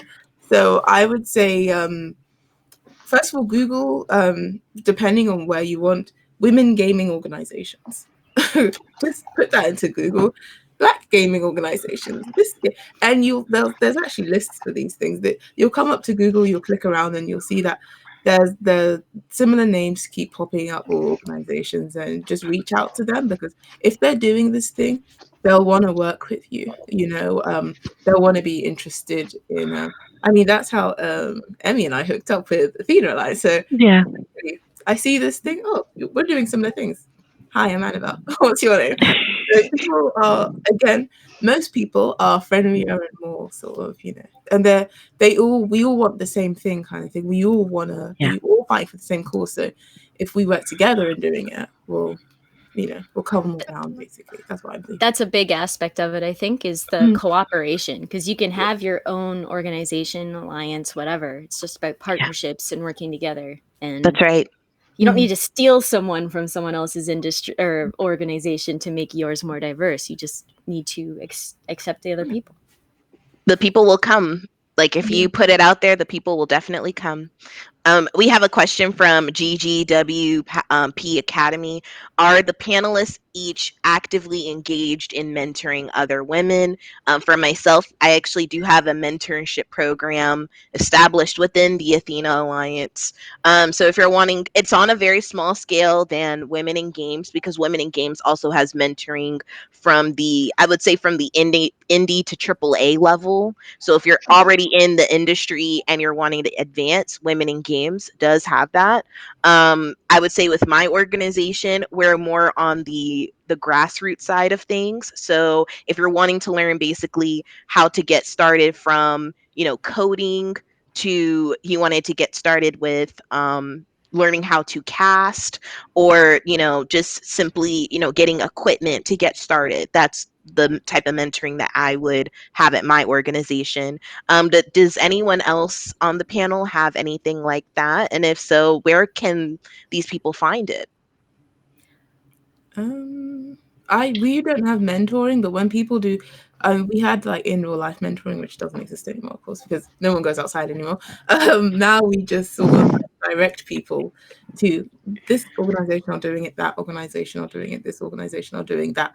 So I won't just say, no, we don't have anything. If people ask us, I'll be like, well, check out Athena Alliance are doing something, Bottom Play are doing this person's doing that. So we have like a directory of what are all these organizations doing, and go to them, and we'll do an introduction if they want an introduction. This is Sam, meet Michael. Sam and Michael, you guys can go off together. So we sort of do that at MG until we start online mentoring, because it doesn't seem like we're going anywhere for a while. That makes sense. Yeah. A mentor, you had to be non-agoraphobic. So I would say that I don't really mentor people, but you don't always have to be someone who's willing to like be a mentor. You can always just be someone who's open for conversation. So I don't mind when people message me to talk about stuff or talk about anything. I'm more of a one-on-one heavy talker anyway. So I guess that's more my form of mentoring, where I like to I'm good at picking the skills out of somebody after talking to them and kind of realizing their strengths. So that's what I like to do. Question from Naviz Enigma. Speaking of mentoring, they say, I'm looking for a mentor currently and for work. If anyone has time or can point me in the right direction, I'd greatly appreciate it. I would definitely say, again, depending on what you're looking for in mentoring, first you need to clarify what it exactly you would like to be mentored with. It can be usually a grassroots type of thing, where even just having an open conversation with someone can give you some insight on how to move forward. Again, definitely check out, and I know they've been posting it in the chat, definitely check out the Women in Esports Discord. You can reach out to a lot of people there. It's a great knowledge base. Definitely check out the Facebook groups for WIGJ. Again, another great knowledge base. I actually found Anzi through the Talking Esports server, and that was highlighted through Women in Games. So, definitely get started in those forums. Even though it's called Women in Games, you don't necessarily have to be a woman to participate in a lot of those conversations. So don't get intimidated by the whole, oh, but it's for women only. That's not necessarily true. There are actually a lot of male ambassadors as well within the organization. So don't be afraid to reach out via social media. Again, when it comes to esports, it's Twitter, LinkedIn, Discord, they're your best friends. I'm, you know, I would say I'm open to talking. I would say almost any of the women would be open to at least a conversation. So never be afraid to ask. The next question comes Can I add from, something to that though? yeah, go ahead. Yeah, because I think so. I mentor two people, and I Mhm. have two mentors, and I actually want to change my earlier answer if that's still possible. The single Yeah. one-liner piece of advice I would give is fine, just have a mentor. It doesn't have to. I actually forgot about it. The cat distracted me. It doesn't have to be from esports. It just has to be somebody who can teach you something that you don't already know. But here's the thing about working with mentors: you don't want to waste the time. Like you want to come armed with an exact specific question, a problem, a dilemma, a negotiation question, something that they can actually help you with. Because questions like how do I get better, or how do I become a better boss, or how, like, you those are great questions, but like they have limited time, and also you have limited time, right? Because you're working on yourself, you're trying to grow, you're doing the whole thing with professional growth, and that takes energy from both of you. So come armed with questions that specific to what you want out of what you want to get out of your mentoring relationship. I think that's really important. Yeah. Speaking of important, Clea, everyone's asking in the chat, what's the name of your cat? Gus Stella. Gus. Oh, Stella. Gusta, that's such a cool name. I love this. Yours, Kayla? Can I drop a bomb Gus on the Gus. chat? Gus, I have Gus. news. Yeah. I have news. I'm getting a puppy tomorrow. And her name is Missy. Missy? It best be on social media. I need to see the You know what? logo. I Check love out, her That's already. the go best to my news of Twitter. today. Congratulations. Guys, I'm gonna link you to it right now. I'm sorry. We can continue with the next question. Oh, But I I'm love gonna her drop it in already. the chat. And you guys I mean, you tell me, that's how so can you walk away from this baby? I'm You're waiting for brave it, bird. guys. It's in the chat. It's in the While chat. Anna drops it in the chat, I'll move on to the next question. Um, I'll actually move on to Shy Moon. What do you think is the hardest part about breaking into esports? Just a quick fire answer for that one. I'll actually start with Monica this time. what do I think is the hardest Yes. part? I think, geez, that was actually a hard question. I didn't expect it to come to me. I think there are a couple of things actually that are difficult. The industry itself is fairly saturated with people who want to break into esports. And I think, as Anna mentioned previously, stand out with the crowd, include something in your resume, include something in your cover letter, that makes you stand out and makes the hiring people remember you. I think the most important part is that even if you're not suited for that specific job that you've applied to, if you've stood out of the whole crowd of people that applied, and remember there are so many people who apply that hiring person has to go through an extensive amount of CVs daily. So if your CV stands out and you're not right for the job that you apply to, they might come back to you with another job, and maybe in, I don't know, a month another job opening appears and they remember your name. They will go back on your CV and be like, oh, maybe this person is actually right for me. So I think it's really about standing out, and I think it's fairly hard to get there, that you actually can put something on your CV or your cover letter that makes you actually stand out. So yeah, I'd probably say gain as much experience as you possibly can and then Speaking do of the standing rest. out, as a There we go. follow up, TGY Gigando just asked, what can make you stand out? Um, let's see. To be honest, there was always something. I remember when I joined my first webinar and it said how to make money in esports, and it was a small conversation, but from what I got from it, it was basically, if you are a cis white male, there are many cis white males in the industry. You can throw a stick and you'll hit one. It's not something that will make you stand out. What will make you stand out is your body of work. Like, what can you show for what you're doing? What type of reach can you get with the events that you're planning?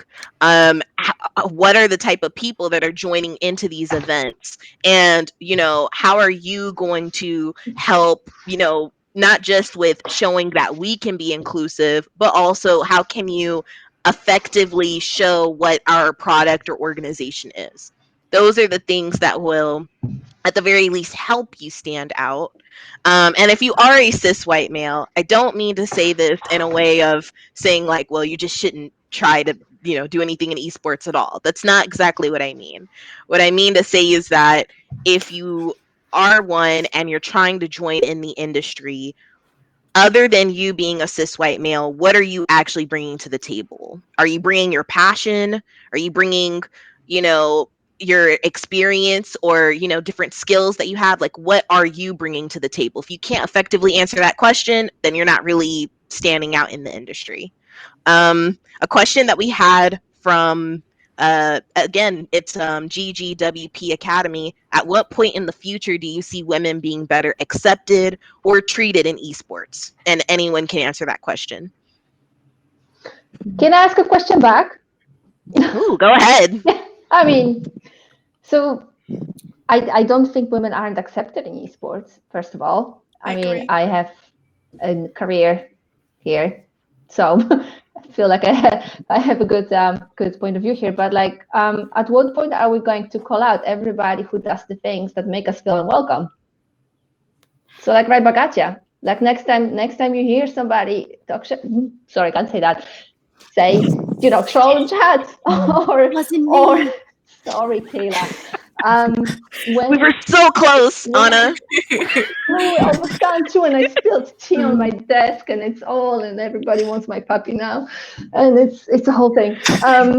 Sorry, back to the question. At what point will it become? Will women be better accepted or treated in esports? No, but that's my question right back at you. Next time you hear someone do something, you feel like, you're not, that this doesn't sit well. You shouldn't be saying that. When are you going to call the person out? Mm-hmm. Because we're only as good. The culture is the worst kind of behavior that we're allowing. So what's the worst kind of behavior we're allowing? Exactly. When are we gonna just point at the person and be like, this is not okay? Mm. I realize that it's the thing again, but yeah. I think acceptance isn't really the issue. It's more being valued. That has definitely been one of the more difficult challenges, is having people acknowledge and appreciate my value, because not everybody has a technical or very specific skill that they have. For me, when I'm hiring someone at this point, the most important aspect is personality, because like I said earlier, we are basically living together in a bubble of our own. And you have to like those people. Like, I may disagree with some of my coworkers, but I legitimately enjoy all of them, and I can withstand spending a month on the road with them. And I think that's the key aspect in esports. Like, the people that stick around and get more work are the ones who are enjoyable to work with. So having a personality isn't bad. It's all about not just saying you can do something and not just being there to do it. Like, you have, it's camaraderie is a big aspect of esports now. So I think that's where it came from, and I appreciate that. I know for a while I actually had some arguments with some producers who were coming into esports from TV, and I felt like they were streamlining it too much and like really losing the aspect of esports that was important. Speaking of, from Envisage Pinks, I currently work in broadcast engineering in the UK, and I am interested in moving into the esports industry instead of just TV. How do you find work in the production side of esports? Most of the things I see are for casters, referees, or community roles, and I'm assuming by referees he means tournament officiators. You just have to get into the industry. Like, if you see that there's a job for a caster, or, if you see that there's a job for a TO, go and apply yourself for that job. starting off small will have somebody else say, well, you know what? I saw this person at this event and they did a pretty good job. We could probably get them into doing this next event and they would still do a good job. And from there, it just builds. You're never going to just go online, or if you do, go to hitmarker.com and just say to yourself like, gee, I want to be a project manager of the next big tournament series. Like, there's going to be that job right there. It may not be right there, but that doesn't mean you can't create that job for yourself. That doesn't mean you can't find anyone else in the industry trying to do the same thing and even partner and collaborate. Does anyone else have any insight on that one? I do. This is actually like my bread and butter, technically. There you go. That's why I was like excited. So working in production, it's really about putting yourself out there. Since you already have experience in broadcasting, TV is different from streaming. So honestly, it just depends on the skills you have. I technically would be a good person for you to talk to, actually. So if you want to hit me up, let me know. But it's all about in that aspect of things in production. It's about what you can produce and how fast you can do it. That's what production is, because live production, they film, cut, package all the stuff right like in the moment. So if you are experienced with broadcasting, just depends on which part of it is, because there's plenty of people who sit in trucks at events and do all of the broadcasting aspects. And that's an example of one of the jobs that people kind of forget about, because those jobs don't get any glory. Like my job, no glory. I've been in this industry so long, and do any of you really know who I am? Like that kind of thing. Like it's just, it's not about the glory in the end if you really want to get a job and do well and enjoy it. We know Gus. Now we do. We know Gus. We know Stella. Definitely could start to starting that conversation. Ladies, this has been an amazing panel. Thank you so much for joining me. Audience members, thank you so much for joining us in having these conversations today. I do want to have everyone really quickly just tell the audience, where can we find you? How can we support what you're doing? How can we follow your body of work? Kaila, I'll start with you. Well, I kind of stepped away from social media because I'm not really an oversharer and I'm kind of a recluse. But Twitter is definitely a thing. I have Discord as well. My email is my name, Kaila @blackstargroup.org. And that's like my business email if there is anybody in there who's interested in the production side. And I am very bad at responding to things because depression is a heck of a drug. So please don't be offended if I don't respond quickly. Absolutely. I totally understand that one. Anna, how about you? TheStoryMob.com is where we're at. It's getting a new look and feel. Shout out to my creative agency, AOE, who are amazing and giving Mob a 2.0 version. So TheStoryMob.com, which also kind of takes you to Anna at TheStoryMob.com, but my DMs are open, I believe. I'm on LinkedIn, pretty active. So yeah, if you have any questions following this panel or just want to ask questions about esports comms, this girl. And Andy, how about you? I guess Melanin Gamers at everything on social media: LinkedIn, Twitter, Instagram, Facebook, Twitch, anything you can think of. We have a website as well, and the TikTok, which I don't know how I feel about that. But either way, if there's a social media handle, we probably are covering it somehow. So just Melanin Gamers at everything. Thank you. And Monika? So I'm basically on all social media, as it's my first name and my last name. It's Monika Strauja. And then for my organization, it's NIP Gaming. Basically across all socials as well. You can join our Discord, and I'm one of the people in the first few bits, so you can find me there. If you want to talk about anything, feel free to message me. I'm always very keen to talk to people and help out anyone trying to step into esports. I absolutely love seeing people succeed. So yeah, any social media, LinkedIn, Facebook, Twitter, Instagram, whatever. Even if you go through my organization, you can probably find me somehow if you want to speak directly to me. And then my email is ms@nip.gl if you want to email me.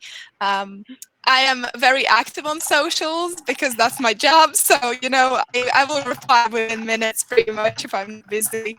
So feel free. All I right, love and that your email's so short. I'm so jealous. I love it too. Honestly, join the organization. Like, this is the best thing ever. And for myself, my organization is Athena CLT. So at Athena CLT on Twitter, Facebook, you name the social media, we're probably on it. Not on TikTok yet, but I was also brought that point up. They're like, you should make a TikTok, and I'm like, I don't know about that. But we are also launching our website, and we are going to do the next big women's esports event. So make sure you look out for that. I'm putting my stake down that we're doing it. So Let me know if you need any help. hey, I absolutely will. I know who to reach out to. So ladies, thank you so much once again. The VOD is going to be available after the event. So if you didn't catch the whole thing, you can start watching it from the beginning as well. And again, we will see you next time at the next event. This has been Making Your Mark in Esports. Thank you. We are more excited than ever to help champion some of the most inspiring women working in the games industry. Women make up 46% of gamers. No matter what gender, no matter what colour your skin is, there is a place for you here. It will require probably a lot of work, lots of sleepless nights, lots of tears sometimes, but the right attitude is really what makes the difference.